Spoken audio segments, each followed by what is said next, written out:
Our next speaker is Jude Lord Denis. It's a private joke between us because my French is terrible. So I actually texted Jude, how do you pronounce your name? I want to make sure I get it right. She sent me a recording of her saying your name. I think I got it reasonably well. Jude is the executive director of Power Northeast. Thank you, Fred. I want to thank everybody who's spoken today. You named a lot of the facts about this issue. I'm going to talk a little bit about Orlando touched me personally. One of the pictures that I opened, my first knowing that the shooting had happened, when I opened the picture, it was a picture of a colleague of mine, Lou Swayze, the director of communications for Power Philadelphia, who is our sister organization in the PICO network. And it was her with the younger shooting victim, Akira Leonard, who was her mentee. And it really just brought it home that this was not something that was abstract. It was not about facts. It was about hearts. And ultimately, when we look at the 50 people who lost their lives, and I'm including Omar Mateen in that because he was a victim of the passive narrative that says being gay is a negative. And I can relate to that because as a black queer woman raised as a Catholic, it took me a while to overcome that. I was together with my partner for 20 years before she died in 2013. And I can tell you, the first couple of years of our lives, I was ashamed to bring her home. So I wanted to name my complicity in the creation of people like Omar Mateen. And I did that last Monday at a conference of social justice organizers in California, over 250 people strong, working in organizations like mine to bring social justice to our communities. So we're here today in the aftermath of Orlando. We're here today because there were 9 black men and women killed in Charleston. We're here today because when we tried, the names fade into the ether, as sometimes does the anger and the passion to alter the equation. The truth is, gun violence has ripped too many lives from the bosom of their loved ones in the city.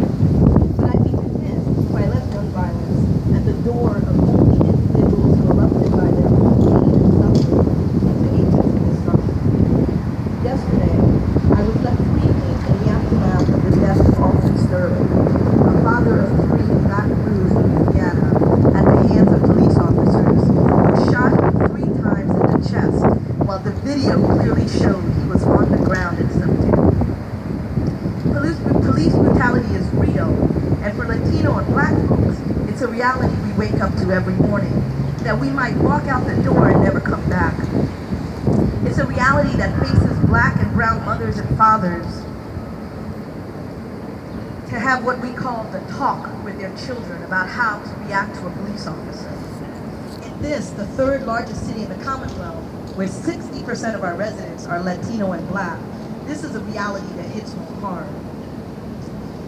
Yesterday, I was forced to examine the passive shame I carry as a black woman in this country, how we are made to believe that what we see is illusion, how our allies seem to disappear when black death comes across our screens, how the idea of gun violence is limited to spheres that don't actively engage the people who suffer it most. This is not about blaming police officers. As a Buddhist who also happens to have been raised Christian, my faith teaches me that every one of you before me is a child of the Most High. There are no limits to that love. It incorporates black and brown and white folks and everything in between. It incorporates police officers and the victims of police officers. There is something desperately wrong in our society when children and teachers and church folks and queer brothers and sisters are dying at the hands of someone with an assault weapon.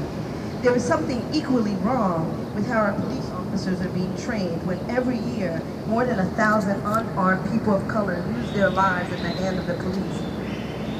Sherry Maples, one of my white Buddhist sisters,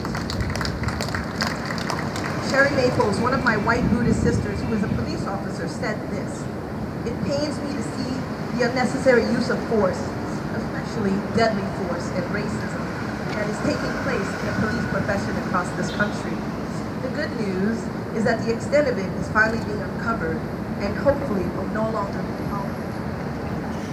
This crisis in policing has to do with unnecessary use of force, racial profiling, militarization of police departments, lack of trust between communities and police departments, lack of strategies to address trauma and the emotional health of our police officers, unconscious and unspoken organizational agreements in police culture, and a lack of informal safety nets for people across the country. She goes on to say that Thich Nhat Hanh convinced her that part of the skill set of a police officer was the ability to employ both the gentle compassion of understanding and the fierce compassion of setting boundaries to protect others, including using force to intervene if people were physically harming one another. For a police officer, she says, wisdom is being able to discern when gentle compassion is called for and when fierce compassion is called for. I know it's possible to be kind and compassionate as a police officer, and that in that way the job will probably be more safe and more fulfilling. And if we want compassionate police forces, communities have to get intimately involved with their police departments. Communities need to organize and call for changes in leadership, hiring, use of force policies, and training practices of their local departments. And they need to do so with awareness, right speech, understanding of a police officer's job, and compassion. Cornel West said, "Justice is what love looks like in public." We can only work for justice from a deep understanding of our interdependence with and our caring for each other. We have knocked on the doors of Congress and our politicians to demand what over 85% of Americans want: reasonable laws to control access to assault weapons. I'd like to broaden our vision to incorporate gun violence going on in our communities. Sometimes our biggest obstacle is a poverty of vision, our idea that this is a big lift to ask that we protect our citizens. So we give in to incrementalism. Let's just target this law right here. And I want to say that policy